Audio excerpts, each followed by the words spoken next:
سلام. توی این ویدیو میخوایم درباره حروف تعریف در زبان انگلیسی صحبت بکنیم. این حروف دو نوع هستن، حروف معین و نامعین. بریم جلوتر با هر دو اینا آشنا بشیم. حروف تعریف نامعین خودش دو شکله، ا یا ان. حالا میخوایم ببینیم کجا از ا باید استفاده بکنیم و کجا از ان. حروف تعریف نامعین زمانی استفاده میشن که ما به یه چیز غیر خاص و غیر مشخص بخوایم اشاره بکنیم. مثلا بگیم یک سگ، یک درخت، یک ساختمان. نمیدونیم کدوم سگ، نمیدونیم کدوم ساختمان، صرفا داریم بهش یه اشاره میکنیم. برای همین نامعین تعیین نشده است. این حروف برای اسامی قابل شمارش مفرد استفاده میشن، یعنی ما وقتی از ا و ان استفاده میکنیم داریم درباره یه چیز حرف میزنیم. حالا ببینیم ا کجا استفاده میشه. زمانی که ما درباره یه اسمی صحبت بکنیم که حرف اولش صدادار نباشه. به عنوان مثال اینجا داره میگه I saw a dog in the park، یعنی من تو پارک یه سگی رو دیدم. اینجا ببینید اون سگ مشخص نیست، معین نیستش، یک سگ خاص برای ما نیستش، فقط یه سگیه که دیده. حالا چرا قبلش از ا استفاده میکنیم؟ ببینید حرف اول کلمه داگ چیه؟ دی. چه صدایی داره؟ صدای د داره.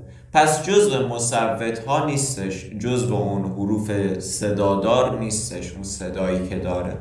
برای همین ما اینجا داریم از ا استفاده میکنیم. یا به عنوان مثال گفته she bought a book، یعنی او یک کتاب خرید.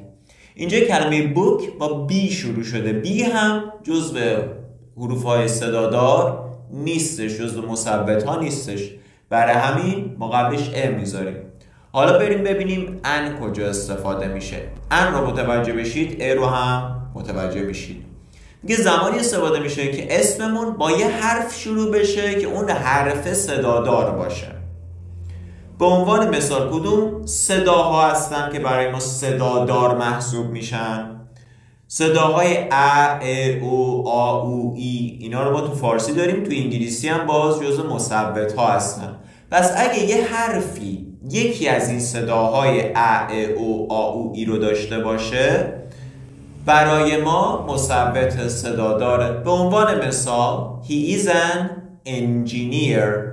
کلمه engineer صدای اولش چیه؟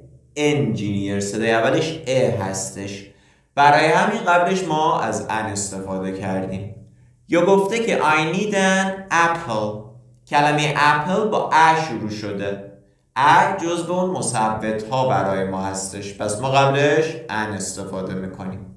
دقت هم بکنید که مثلا اینجا ما کلمه our رو داریم. ممکنه که بعضی وقتا بهتون بگن که ما قبل از حروف a, e, i, o, u از ان باید استفاده بکنیم، ولی این همیشه درست نیستش. به عنوان مثال اینجا کلمه our حرف اولش چیه؟ حرف اولش اچه، ولی ما قبلش چی میاریم؟ ان میاریم، میگیم an hour، یعنی یک ساعت.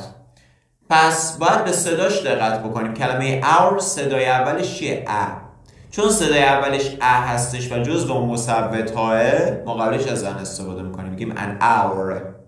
یا گفته an honest person. کلمه honesty که ما اینجا داریم صدای اولش چیه؟ آ. honest. ولی حرف اولش چیه؟ h. پس ما قبلش میبینیم باز از ان استفاده کردیم، با اینکه جزو اون حروف نیستش. این حروف رو حواستون باشه، A, E, I, O و U. معمولا حالا بعضن شاید مدرسای مختلف بگن اگه یک کلمه با این حروف شروع بشه ما قبلش باید ان استفاده بکنیم. ولی بذارید براتون یه مثال بزنم. یک کلمه ای داریم، کلمه university. این کلمه university درسته که با یو شروع شده ولی قبلش ا میگیره، ما میگیم a university. چرا به این شکله؟ چرا ما قبل از کلمه university ا آوردیم؟ دلیلش اینه که این کلمه با صدای یو شروع شده. یو جزو مثبت ها و صدادارها نیستش، برای همین قبلش ما ا آوردیم، قبلش ان نیاوردیم. بعدا حتما من یک ویدیو درست میکنم درباره جاهایی که ما باید از ان استفاده بکنیم. حتما پس کانال رو دنبال بکنید تا اون ویدیو رو از دست ندید. حالا بریم سراغ حروف تعریف معین.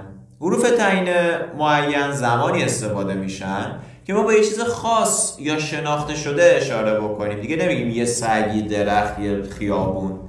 به صورت دقیق و خاص بهش اشاره میکنیم. برای این کار ما از کلمه the استفاده میکنیم. به عنوان مثال میگه I saw a dog. اینجا هنوز اون سگ رو نمیشناسیم، میگه من این سگ دیدم.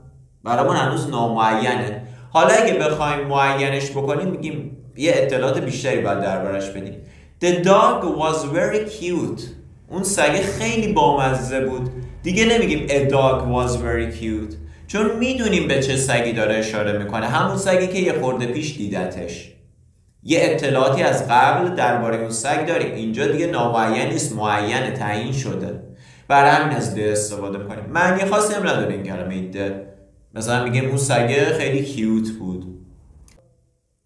مثال بعدی گفته که she went to the library. او به کتابخانه رفت. نمیگیم که او به یک کتابخانه ای رفت، نه، میگیم او به کتابخانه رفت. یعنی دقیقاً اطلاع داریم که اون کتابخونه اسمش مثلا چیه، کجاه، برامون تعیین شده. اون کتابخونه برای ما کتابخونه خاصیه. یا مثلا ممکنه که از اون کتابخونه فقط یه دونه باشه، دیگه یک کتابخونه رندوم برای ما به حساب نمیاد. برای همین براش از ده استفاده میکنیم. امیدوارم که این ویدیو براتون مفید بوده باشه. حتما کانال رو دنبال بکنید تا بقیه ویدیوهای مربوط به آموزش گرامر رو از دست ندید.